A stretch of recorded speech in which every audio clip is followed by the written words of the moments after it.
विठ्ठल जय हरी विठ्ठल जय जय विठ्ठल पांडुरंग विठ्ठल विठ्ठल। भान हरपून खेळ खेळतो दंगतो भक्तीत वैष्णवांचा मेळा। भक्तीनं भारलेला रिंगण सोहळा पहावा याची देही याची डोळा। इंदापूरच्या बेलवाडीमध्ये संतश्रेष्ठ जगद्गुरू तुकाराम महाराजांच्या पालखीचं रिंगण मोठ्या उत्साहात पार पडलं। या रिंगण सोहळ्यामध्ये वारकऱ्यांनी महिलांनी मोठा सहभाग नोंदवला। मेंढ्या पताकाधारी वारकरी तुकोबांचे अश्व यांचं गोल रिंगण पाहून डोळ्यांचं पारणं फिटलं। ज्ञानबा तुकारामच्या जयघोषात आणि टाळ मृदुंगाचा गजर करत बेलवाडीचा परिसर दुमदुमून निघाला। या रिंगणावेळी तिथला आसमंत कसा खुलून गेला होता हेच अनुभवले सुजित काळंगे यांनी। आपण पाहूया। गाऊ नाचू विठू तुझा करू अनुवाद, जिकडे पाहे तिकडे सर्वमय गोविंद या प्रमाणाची अनुभूती इंदापूर जवळच्या बेलवाडी नावाच्या गावानं आज घेतलेली आहे। कारण जगद्गुरू संत तुकाराम महाराजांच्या पालखीतलं गोल रिंगण आज या ठिकाणी संपन्न झालेलं आहे। आपण या परिसरामध्ये बघू शकतो ज्ञानोबा तुकाराम या गजराचा घोष सगळीकडे चाललेला आहे। लावणी मृदंग श्रुती टाळ घोष सेवू ब्रह्मरस आवडीनं असं म्हटलं जातं। त्या पद्धतीनं या ठिकाणी वातावरण झालेलं आहे।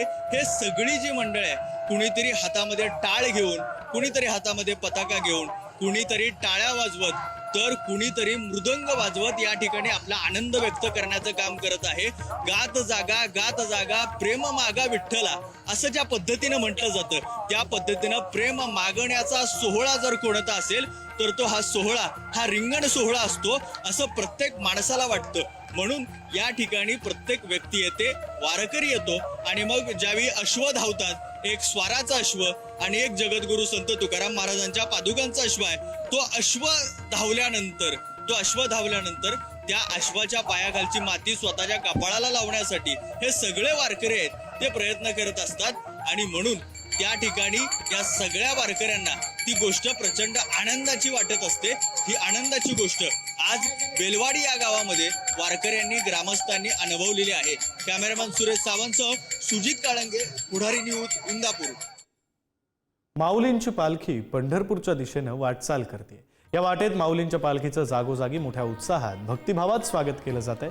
दरवर्षी आषाढी एकादशीला पंढरपुरात वारकऱ्यांचा मेळा भरतो।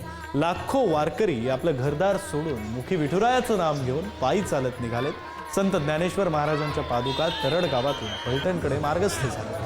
आज माऊलींच्या पालखीचा फलटणमध्ये विसावा असणार आहे। तर माऊलीच्या जयघोषात टाळ मृदुंगाच्या गजरात पालखीनं वारकऱ्यांनी पंढरीची वाट धरली।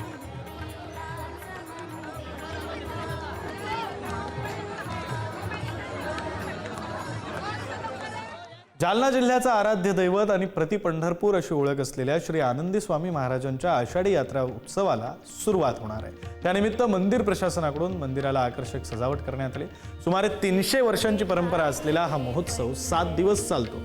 7 दिवस श्री आनंदी स्वामी महाराजांना विविध देवी देवतांचं रूप देण्याची जुनी परंपरा आहे। आषाढी एकादशीला जे भाविक पंढरपूरला विठुरायाच्या भेटीसाठी जाऊ शकत नाहीत ते जालन्यात येऊन आनंदी स्वामींचं दर्शन घेतात। अशी जालन्याच्या आनंदी स्वामींची ओळख आहे आणि त्यामुळं याला प्रति पंढरपूर असं सुद्धा म्हटलं जातं। याबद्दल माहिती देत आहेत आमचे प्रतिनिधी गौरव साळे। प्रति पंढरपूर अशी ओळख असलेल्या जालना जिल्ह्याचे आराध्य दैवत श्री आनंदी स्वामी महाराजांच्या यात्रा महोत्सवाला उद्यापासून सुरुवात होणार आहे।